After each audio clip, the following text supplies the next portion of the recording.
23 જાન્યુઆરી 1897ના રોજ આપણા દેશના એક આઝાદીમાં ફાળો દેનાર એવા મહાનાયક શ્રી સુભાષચંદ્ર બોઝનો જન્મદિવસ છે. અને તમને ખબર છે, આ દિવસ એ આપણા ઇતિહાસમાં સુવર્ણ અક્ષરે લખાયો છે. સુભાષચંદ્ર બોઝનો જન્મ એ કટકના પ્રખ્યાત વકીલ જાનકીનાથ અને માતા પ્રભાવતી દેવીના ઘરે થયો હતો. તેઓ ખૂબ જ દેશપ્રેમી હતા. તેમના પિતાએ જ્યારે સુભાષચંદ્ર બોઝ બાલ્ય અવસ્થામાં હતા ત્યારે રાય બહાદુર પદવી મળી હતી ને તેઓએ શું કર્યું ખબર?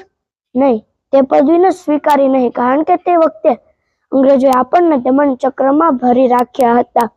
અને સુભાષચંદ્ર બોઝે આ જોઈ રહ્યા અને તેઓએ મનમાં સંકલ્પ લઈ લીધો કે હવે અંગ્રેજોને હું કાંઈ પણ કરીને ભારતમાંથી બહાર કાઢી નાખીશ, કારણ કે તેઓ અંગ્રેજોએ ખૂબ જ આપણને દમન શોષણથી જકડી રાખ્યા હતા.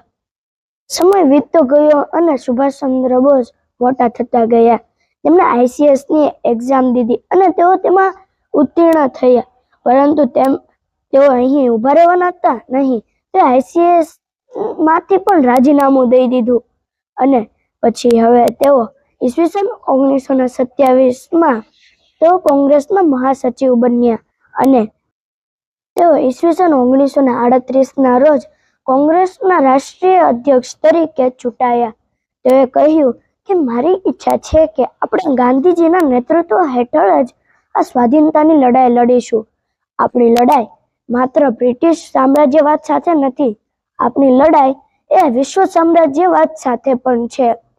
તેઓએ 1 વર્ષ બાદ જ રાજીનામું આપી દીધું, એટલે કે ઈસવીસન 1939માં તેઓએ રાજીનામું પણ આપી દીધું અને તેઓએ પૂરી નિષ્ઠાપૂર્વક એક આઝાદી માટેના આંદોલનનો એક નવી રાહ ઊભી કરી અને આપણી આઝાદ હિન્દ ફૌજની રચના કરી.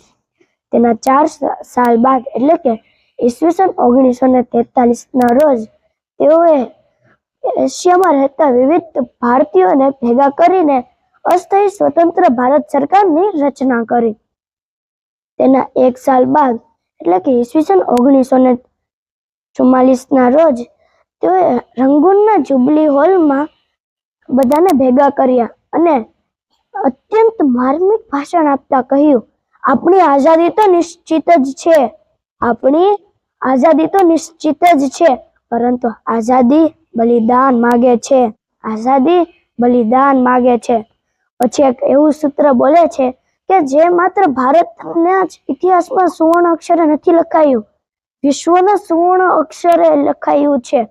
અને તેઓ બોલે છે, तुम मुझे खून दो मैं तुम्हें आजादी दूंगा, तुम मुझे खून दो मैं तुम्हें आजादी दूंगा.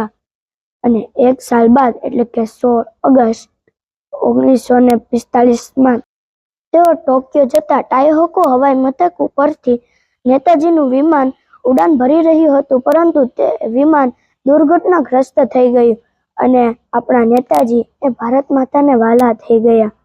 ભલે નેતાજી ભારત માતાને વહાલા થઈ ગયા, પરંતુ તેમણે જે આ દેશપ્રેમની જ્યોતને પ્રજ્વલિત કરી છે તે ક્યારેય ઓલવાશે નહીં. જય હિન્દ.